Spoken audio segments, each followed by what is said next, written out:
Olá, eu sou Jefferson Santana e seja bem-vindo à Masterclass.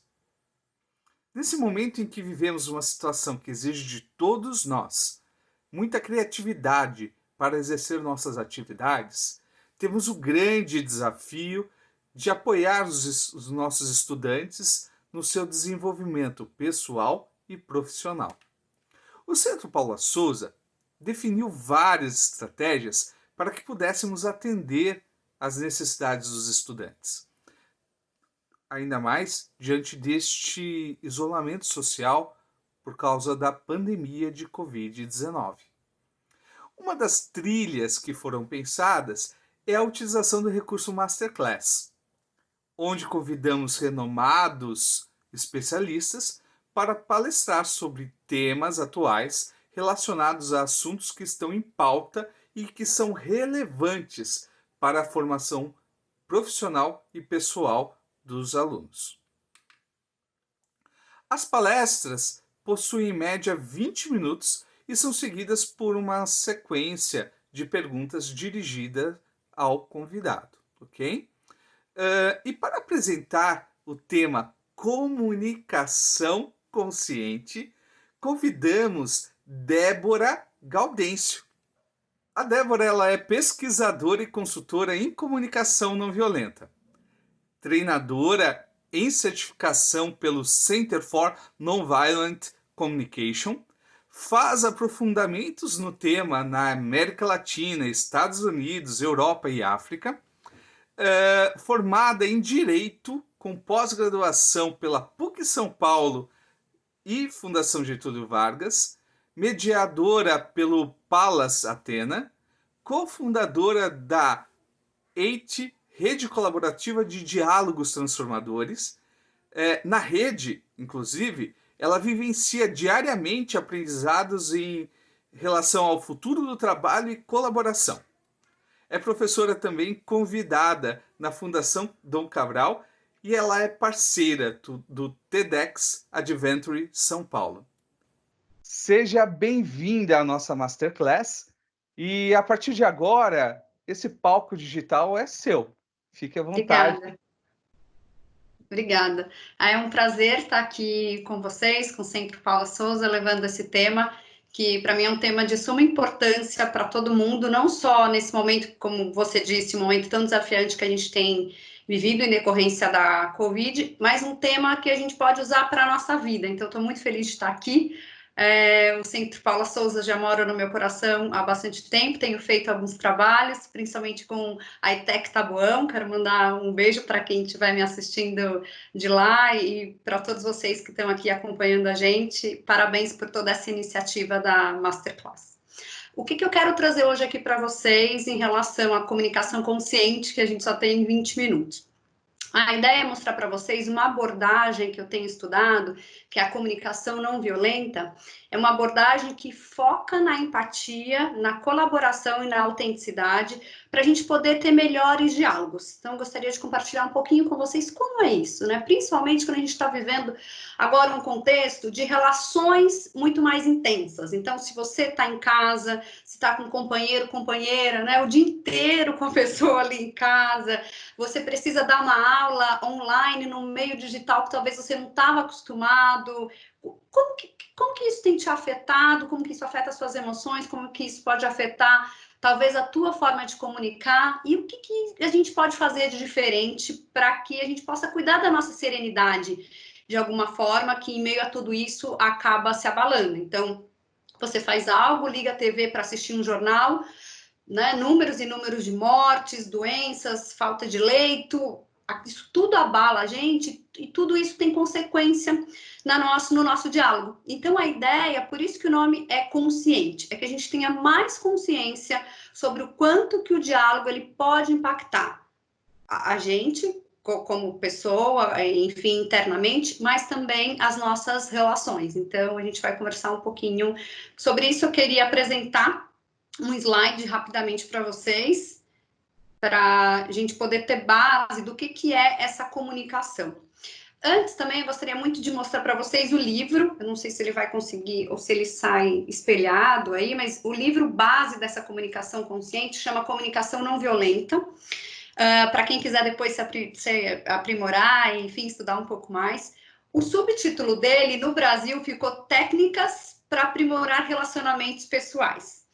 Eu não gosto muito desse subtítulo, porque não diz toda a riqueza que essa abordagem é a comunicação não violenta. Então, a ideia é que não é uma técnica, não quero compartilhar uma técnica com vocês, porque uma técnica parece que você vai ser um robozinho. Ah, eu tenho que falar assim, tem que ser assim, desse jeito. Não, a ideia é a gente viver essa diversidade, é cada um ter a sua cor, cada um ter o seu estilo, mas que a gente possa ter consciência de alguns elementos que nos ajudam a ter mais conexão. Então, para ter ideia, o livro original em inglês, o nome era Comunicação Não Violenta, The Language of Life, a linguagem da vida.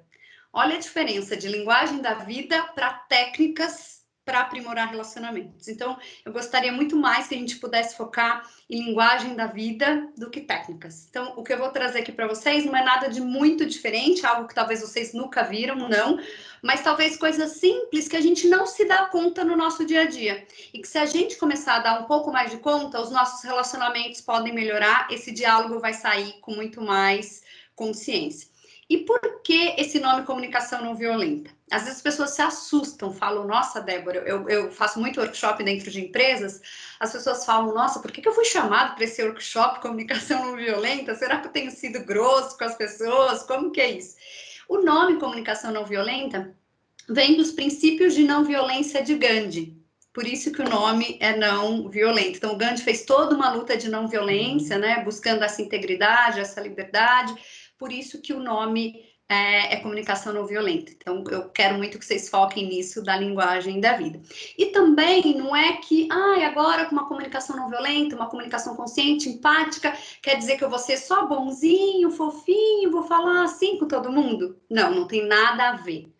Né? Ter uma comunicação consciente não quer dizer que você vai só falar assim dessa forma fofinha, não. Uma comunicação consciente, ela quer dizer que você vai ter uma comunicação autêntica. Você vai olhar o outro, você vai ter consideração pelo outro na conversa, mas você também vai falar a partir do que é importante para você. No seu tom, né? De acordo com quem você é, com a sua personalidade, só que com muito mais consciência. Então, não é falar baixinho, não é ser bonzinho, não tem a ver com isso, tem a ver muito mais com verdade. Verdade com cuidado, que é diferente de um sincericídio. Muitas vezes as pessoas me falam, é que eu sou verdadeiro, por isso que eu falo assim. Aí eu falo, tá, me conta um pouquinho mais do que é essa verdade. E aí, pouco a pouco, você vai vendo que a pessoa está mais focada em julgamentos, em interpretações, em vez de falar de fato da verdade dela, o que ela está sentindo, o que ela está precisando. Então, a ideia é a gente colocar um pouco de luz nessas coisas. Eu vou compartilhar o slide que eu quero com vocês, que são esses pilares dessa comunicação. Jefferson, você consegue ver? Ainda não. Agora sim, Tá. conseguimos ver. Então, quais são esses pilares? O que é importante para a gente ter uma comunicação que vai gerar conexão? Uma comunicação que vai dar frutos no diálogo, que eu vou ficar satisfeito com aquela conversa, que vai ser uma conversa boa, né? Primeiro ponto, a base dessa conversa é a autoconexão. O que é autoconexão? Autoconexão é quando eu paro um momento para me ouvir. Então, muitas vezes as pessoas falam, aqui eu quero ser o melhor, eu quero ouvir melhor as pessoas, né? Eu preciso, para essa comunicação, ouvir melhor as pessoas. Ok, você precisa mesmo. Só que, para isso, eu só vou conseguir ouvir melhor as pessoas se eu antes estiver me ouvindo. Então, aqui eu também posso chamar de autoescuta ou uma autoempatia. É aquele momento, eu gosto de trazer a metáfora da máscara de oxigênio. Então, se a gente pega um avião, uma das instruções de segurança é: se começar a dar um problema aqui no avião, máscaras, né? Se houver uma despressurização, máscaras vão cair e você primeiro põe em você, depois no outro. E às vezes a gente escuta isso e fala, como assim? Primeiro eu ponho a máscara em mim, depois no outro? Que estranho, isso não é egoísta? Mas pensa bem, se você põe primeiro no outro, às vezes você está ali com uma criança, será que esse outro vai conseguir pôr em você? Põe primeiro em você, se fortalece, aí você apoia o outro. Essa é a ideia. Então, aqui eu me escuto, eu crio um espaço para eu me ouvir. uma das coisas que é bem interessante que eu tenho feito nessa jornada de estudar a comunicação não violenta é começar a fazer o que eles chamam de journaling ou diários. Sabe, até quando era adolescente, fazia bastante isso. Mas essa é uma técnica que muitos executivos têm feito. Você pega um caderno e começa a escrever. Peraí, como que eu tô? Eu fiz aquela reunião, saí de lá desanimado. Nossa, depois da última aula, não sei o que aconteceu, eu tô percebendo algo estranho comigo. Hoje acordei e não acordei muito bem. Pega o caderno e escreve. É uma maneira de você se ouvir, de você se escutar. Então, esse é um ótimo momento da gente fazer autoconexão, pensando até mesmo na quarentena. A gente precisa cuidar dessa saúde mental. Essa é uma ótima dica para cuidar da saúde mental e, ao mesmo tempo, me ouvir e entender o que está acontecendo comigo. Porque senão a minha cabeça vai ficar cheia de ruídos. Eu preciso, de alguma forma, me ouvir. Estudando também as necessidades humanas, o que eu tenho mais percebido, o que todo ser humano quer é ser visto e compreendido. O que a gente mais quer no diálogo é isso. Então, aqui é uma maneira de eu mesmo me dar essa compreensão. Eu me escuto. Peraí, o que aconteceu? Puxa, acho que não fui muito bem naquela aula, teve tal coisa, não consegui responder a tal aluno, fiquei frustrado. Eu começo a me entender. Né? Eu faço um pouco dessa escuta por meio do caderno.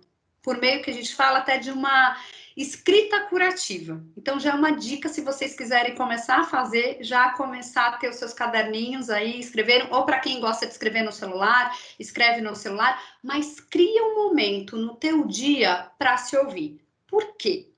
Isso, essa autoconexão, é que vai te permitir ter espaço suficiente para ouvir o outro. Senão você não vai conseguir ouvir o outro, não tem espaço interno para receber o outro.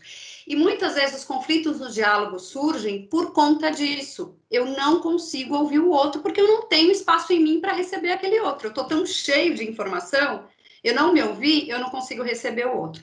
Então, por meio da autoconexão, quando eu me escuto, quando eu crio um momento para me ouvir, para entender o que está acontecendo comigo, para aqui muitas vezes reconhecer meus sentimentos, que é algo que a gente não faz. A gente não tem uma educação emocional, então, geralmente, quando a gente chorava, quando era pequeno, o que o pai ou a mãe faziam? Para de chorar, não chora, não pode chorar. Então, a gente acabou sufocando toda essa parte de sentimentos, quando os sentimentos é uma resposta biológica do corpo. É o corpo querendo te dar uma informação. Simplesmente é isso. O sentimento é informação, são dados. Tem uma pesquisadora de Harvard que ela fala isso. Lidar com sentimentos é lidar com dados. Aprender a lidar com o que é vivo em nós. Então, nesse momento de autoconexão, você pode se conectar com o seu corpo também, perceber, porque o sentimento, essa informação, ela vem por meio de uma sensação corporal. Então, muitas vezes uma preocupação, ela aparece com peso, como um peso na cabeça.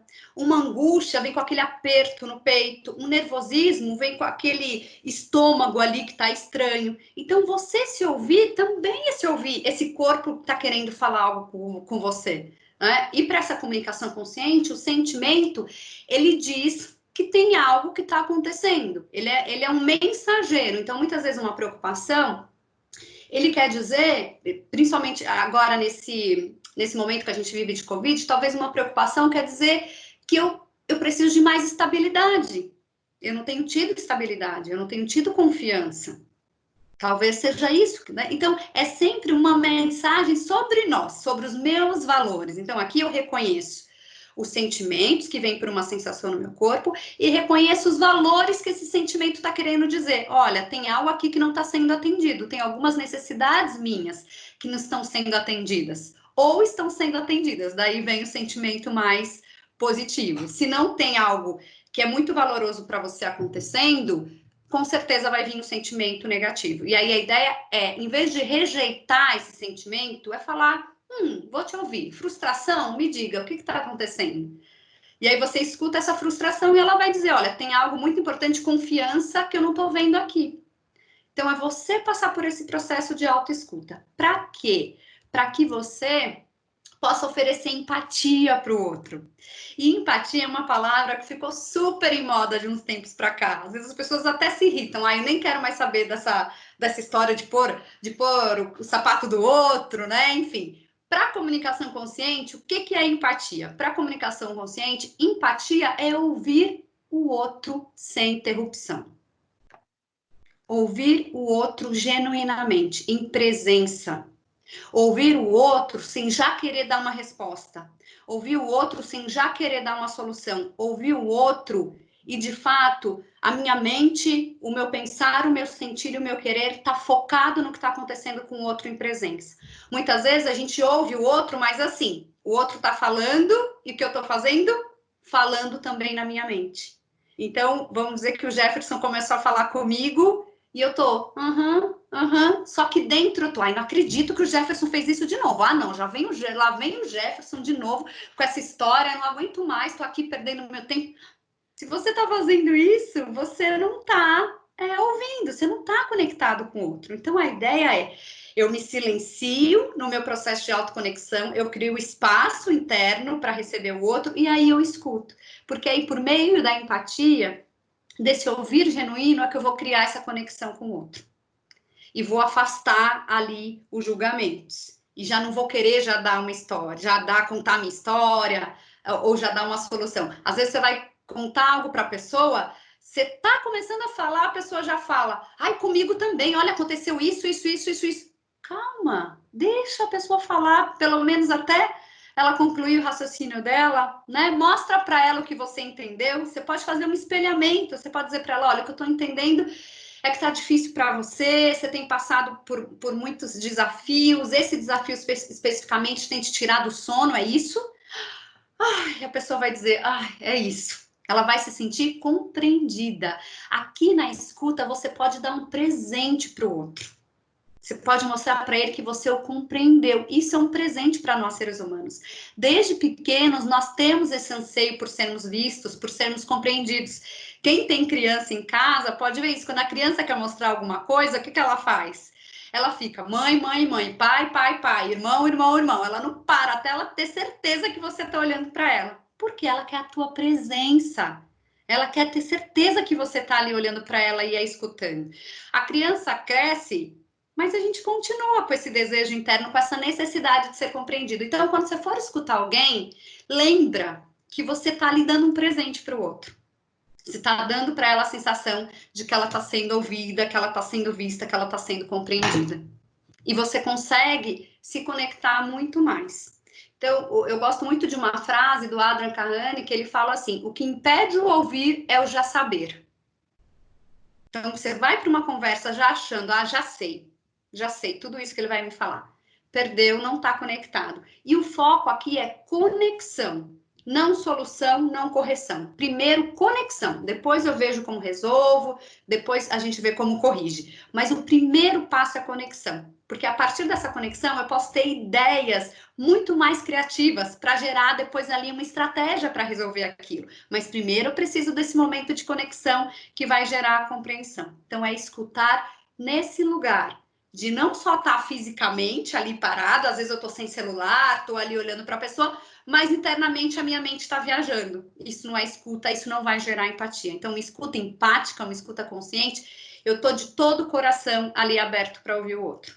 E a autoconexão, também o que ela vai me permitir quando eu me escuto? Vai me permitir eu poder entender melhor o que está acontecendo comigo para eu ser honesto o suficiente com o outro.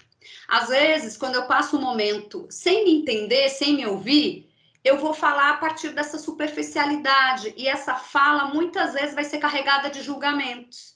Então, em vez de eu falar para o outro, você é um egoísta, que é uma frase carregada de julgamento, se eu antes me conectei na autoconexão, eu posso pensar, puxa, por que isso está me chateando? Ai, porque eu queria um pouco mais de ajuda. Tá difícil, eu tô precisando de suporte.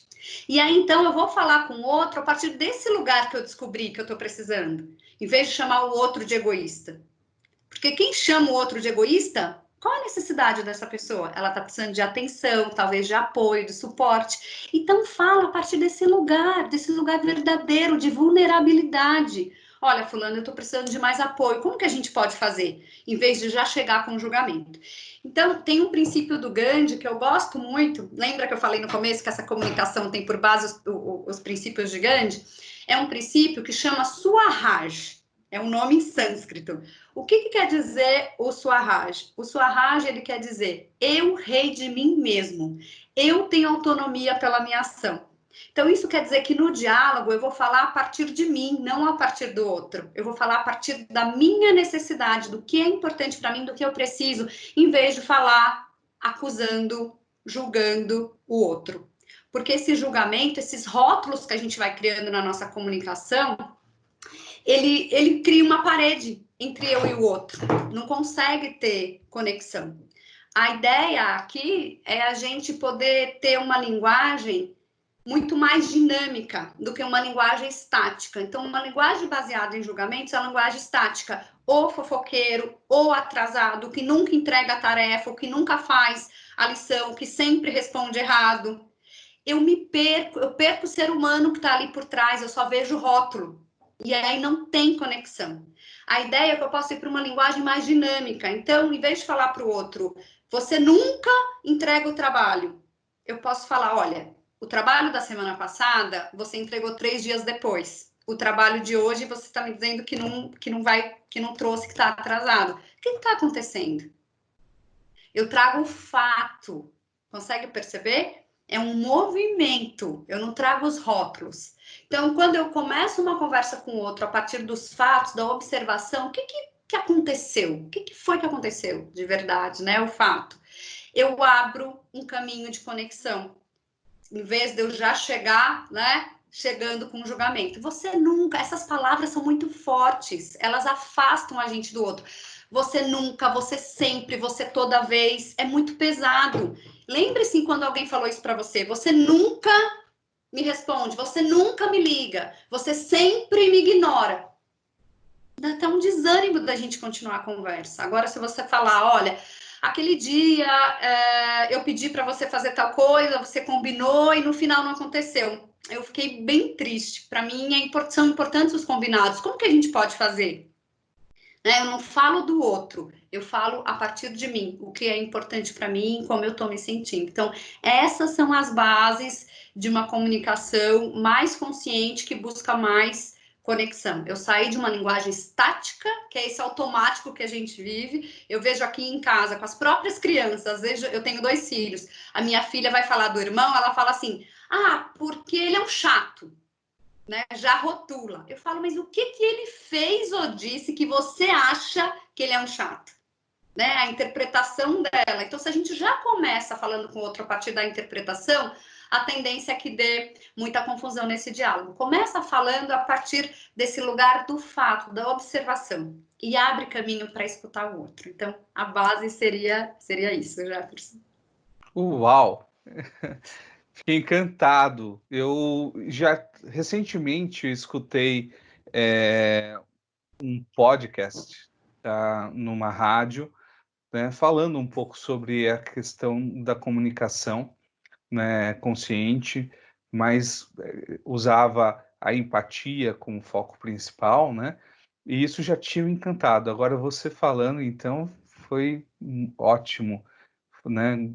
Entender essas questões da autoconsciência, entender-se, né? Você, porque também não deixa de ser uma empatia por si, né? Você Isso é uma entender autoempatia. realmente, né? E que a gente fala tanto sobre empatia do outro, empatia para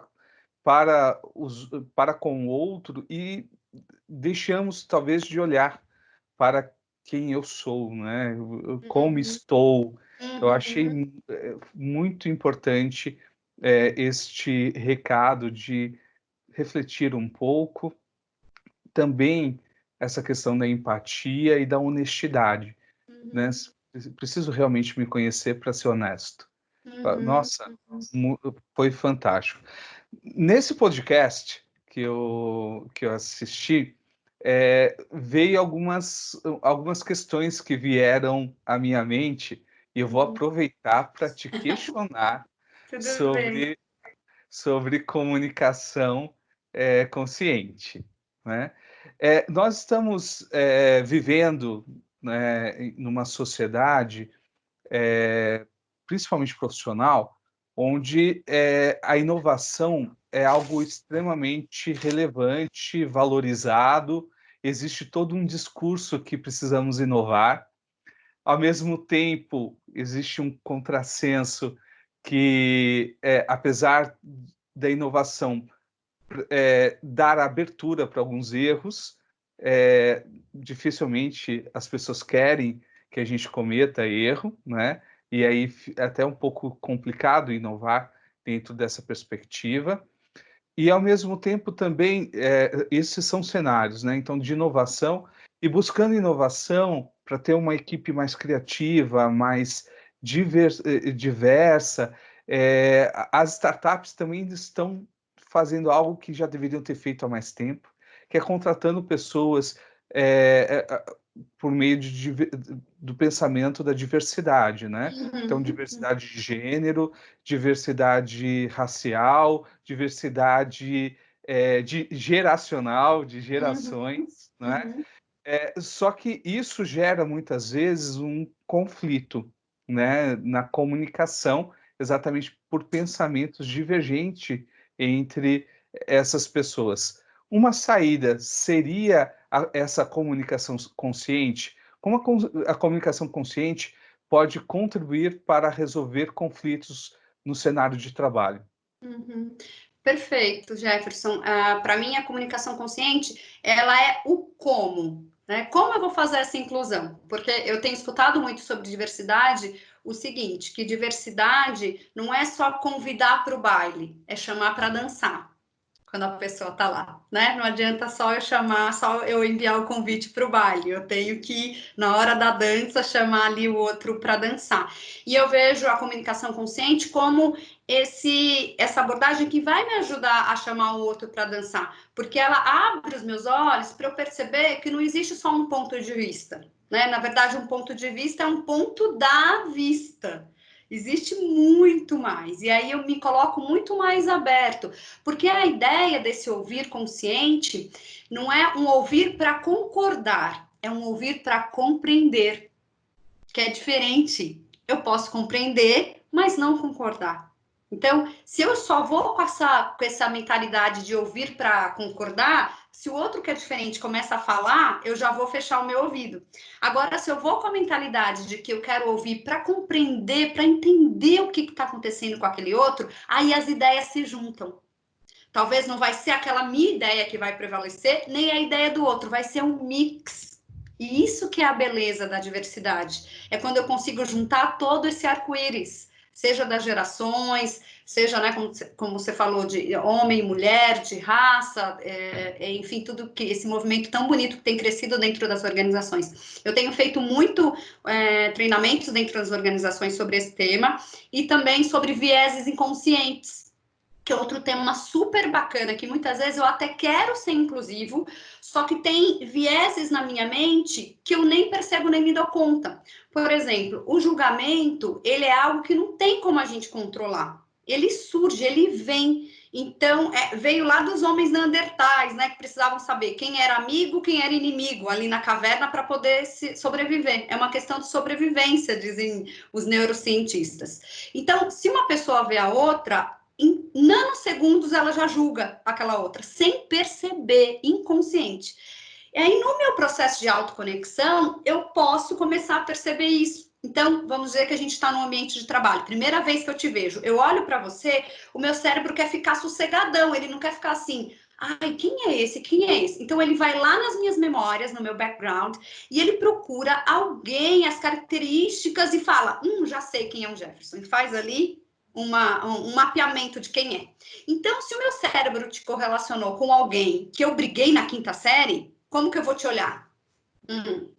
Sei. Vamos ver o que esse cara aí novo tá chegando, o que ele vai, né, apresentar. Agora, se o meu cérebro te correlacionou com aquele meu melhor amigo do colegial, como que eu vou olhar para você? Nossa, esse cara é muito legal mesmo, hein? Nossa. Então a gente vai fazendo isso sem perceber. Então, quando eu tomo um tempo para essa autoempatia, para autoescuta, eu começo a perceber isso. Peraí, será que tem algum viés aqui? Por que será que eu acho que eu não gosto daquela pessoa? Será que é algum viés meu? Será que é um viés de idade? Esses dias mesmo eu fui pegar um Uber, eu estava atrasada para outra reunião, chamei o Uber. Quando apareceu a foto, apareceu um senhor. E eu falei, eu vi o pensamento enviesado passando na minha mente. Eu pensei, não, o senhor, ele não vai saber fazer as coisas no Waze, não, eu vou chegar atrasada, vou cancelar. Eu falei, não vou cancelar, não, eu vou com ele mesmo, porque isso aqui é um viés de um julgamento que vai me impedir de ter conexão. E aí eu continuei e deu tudo certo. E outro dia eu comprei um livro, comprei vários livros, eu estava num curso fora, comprei vários livros, aproveitar, né? Falei, vou comprar vários livros. Quando comecei a ler foi que eu vi que tinha sido escrito por uma menina de 19 anos. Aí eu vi o pensamento passando. 19 anos? O que você vai aprender com uma menina de 19 anos? Ao mesmo tempo, eu falei, Débora, né? Nesse meu processo de autoconexão, como assim? Você não acredita que cada ser humano é incrível, que você pode aprender com todo mundo? Vai ser o primeiro livro que você vai ler. Comecei a ler e foi incrível o livro. Então, talvez, pela cultura que eu fui criada, por todo, né, a maneira como eu vivi a criação, eu tenho um viés de idade geracional tanto para o mais novo quanto para o mais velho. Eu preciso estar atento. Eu vou estar atenta a isso para não ter preconceito com ninguém, incluir as pessoas no meu processo de autoconexão. Quando eu me escuto, para eu entender o que está acontecendo comigo. Aí eu vou estar mais livre para ouvir o outro e para falar a partir da minha verdade. Então, de fato, a comunicação consciente, ela apoia muito na inclusão e na diversidade. Me ajuda, na prática, a colocar tudo isso de diversidade e inclusão para ser muito mais verdadeiro. A gente percebe, nós temos alunos bem diversos, né, na sala de aula, principalmente idade é uma questão recorrente, inclusive ter algum tipo de conflito em sala de aula com essas questões geracionais, né? Não é incomum. Eu acho Uhum. que quando eu já tive turmas, principalmente no técnico, né? Quando não está ligado ao ensino médio, nós temos diversas modalidades de ensino. O técnico modular, nós temos alguns alunos com idades muito diferentes e a gente percebe isso em sala de aula. Qual dica você dá para o professor trabalhar essas questões de comunicação, trabalhar com essa. Teria alguma técnica que o professor pode usar em sala de aula com os alunos?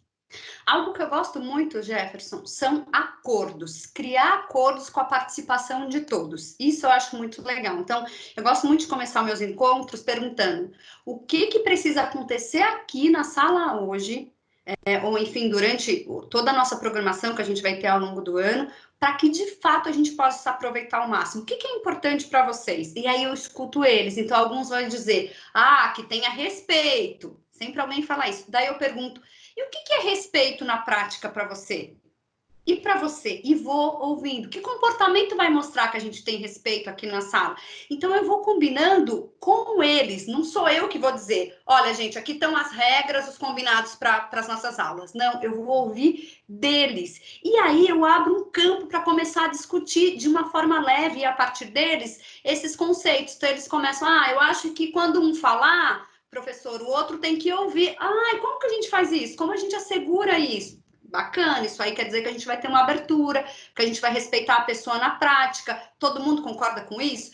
E coloco num flip, de preferência deixo lá fixado na sala para que todo dia eles vejam aqueles acordos que eles mesmos criaram, acordos de convivência. E quando acontecer algo, eu chamo a atenção. Pessoal, lembra que a gente falou que a gente ia combinar que respeito ia ser ouvir o outro quando ele estivesse falando, aceitar a opinião do outro, ter a mente aberta para ter muito mais aprendizado. Vocês lembram disso? Será que a gente está praticando? De vez em quando pode fazer essa reflexão, mesmo quando nada acontece, nenhum conflito, mas de vez em quando falar, pessoal, lembra dos nossos acordos? Vocês acham que a gente tem cumprido? O que a gente poderia fazer melhor para continuar cumprindo esses acordos?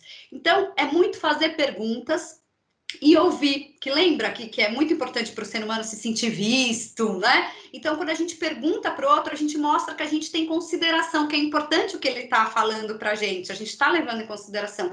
Então, a pessoa se engaja, tem um engajamento muito maior. Então, uma dica que eu daria é fazer esses acordos de convivência, esses combinados, e abrir espaço para que os alunos também possam falar o que é importante para eles. E a partir disso, o professor vai ser esse facilitador, esse líder facilitador que vai estar facilitando esses diálogos. Faz sentido? Total. E quanto à comunicação para os jovens, né? O jovem hoje está em casa, Uhum, tem assim, o jovem gosta de liberdade, gosta de estar com os amigos e agora está obrigado a ficar em casa com os pais, com seus parentes, né? E nem uhum. sempre isso está sendo tão agradável quanto deveria, né? Imagina. Nem sempre. E como poderia o jovem ter essa consciência e talvez na sua família tentar trabalhar uma comunicação consciente, Uhum. né, para casa. Primeira coisa que eu acho é se conectar com isso que você falou, o que ele está vivendo. Olha, eu tô numa quarentena forçada, eu tô, né, quase que obrigado a estar aqui. Não queria, eu queria estar com os meus amigos. É importante para mim estar com os meus amigos. Eu tô com saudade dos meus amigos. Se ouvir, primeiro se ouvir. Para quê? Para que tenha consciência que se talvez ele está angustiado ou está um pouco triste, é por conta desse afeto que ele está sentindo falta, por conta dessa interação que ele está sentindo falta, para não direcionar isso para a família. Então, acorda de mau humor, acha que é o café com leite que a mãe fez, que geralmente faz de um jeito, fez de outro, aí briga com a mãe, sabe? Então, antes, talvez, mesmo quando acorda, ter esse momento de autoconexão logo cedo. Como que eu tô? Ai, acho que eu tô cansado. Putz, já deu, né? Mais de 40 dias sem poder estar com os meus amigos, sem poder abraçar ali quem eu gosto. Puxa, isso está sendo muito difícil para mim. Então, essa autoescuta, lembra que você falou da autoempatia? Essa autoempatia, é como se eu desse um abraço em mim ali. Eu me escuto nesse lugar. Puxa, isso para mim não está sendo fácil. E talvez reconhecer também. Ao mesmo tempo, estou aqui com os meus pais, estou seguro, estou fazendo isso porque quero que outras pessoas também fiquem seguras. É verdade, fazendo isso eu tô, né, não estou trazendo vírus para casa, isso é importante para mim. É importante para mim estar com os meus amigos, também é importante saber que a minha mãe e meu pai estão seguros. Ai, né? Eu começo a conversar comigo, a me escutar, isso vai me dando uma paz. Eu vou chegando ali numa paz. Isso me ajuda, lembra que eu falei, a ter espaço para me relacionar com o outro e não focar, é a minha mãe, é o meu irmão, né? É o meu pai. Agora, não tenho, agora é a hora da minha masterclass, o meu irmão tá lá no computador, né? A culpa é dele. Não ficar nesse lugar de culpa, de julgamento, tentar sair desse lugar de culpa, de julgamento, para se ouvir e perceber o que eu quero. Para mim é importante ter privacidade. E eu não estou conseguindo ter nessa casa. Então, que estratégia eu posso ter para ter mais privacidade? Em vez de só focar que o irmão é chato, foca na tua necessidade. Tua necessidade é privacidade, então tenta pensar em uma estratégia, uma ação que vai te trazer mais privacidade, em vez de só focar o irmão é chato, o irmão é pedante. Sabe? Sai desse lugar de julgamento, tenta deixar as ideias virem. As ideias virão quando você focar no que é importante para você. Então, talvez, puxa, vou conversar com meu pai. Pai, que tal se a gente fizesse um mini escritorinho ali naquele lugar que a gente guarda no armazém? Será que não dá para a gente agora na quarentena criar ali um mini escritório para mim? Pai, seria importante ter uma privacidade, ter o meu cantinho. O que você acha? Em vez de chegar para o pai e falar, não aguento mais o fulano, eu não aguento mais a mãe, que ela só faz isso, né? Volta para você, percebe o que é importante para você e a partir daí as ideias podem surgir. E você pode compartilhar isso e as coisas podem se transformar de uma maneira mais leve. Que maravilha, Débora. Olha, eu vou fazer que nem em programas de auditório, né? Acabou. Ah! Porque assim foi bom demais, foi muito gostoso esse bate-papo. Eu quero te agradecer muito por sua disponibilidade de dialogar conosco, de se colocar à disposição, né? Que nem você falou, que já tem prática de contribuir com palestras para um ETEC, né? Então, assim, quero te agradecer do fundo do coração por sua disposição, né, pelo seu profissionalismo, por essa partilha, né, dos seus conhecimentos profissionais e principalmente, né, por ter essa comunicação consciente também para o Centro Paula Souza. por estar aqui agora nesse momento, escutou o nosso pedido, as nossas dores e está conosco nessa masterclass. Eu amei. Gratidão. Contem comigo. Se precisarem, a gente faz uma número 2, né? Enfim, a gente faz um segundo encontro. Contem comigo, porque é um tema que de fato eu vejo o quanto ele pode transformar as nossas relações, trazer mais leveza, trazer mais consciência. Tenho certeza que vai ser bom para todo mundo. Contem comigo. Débora, mais uma vez, muito obrigado. E para vocês, alunos, até a próxima.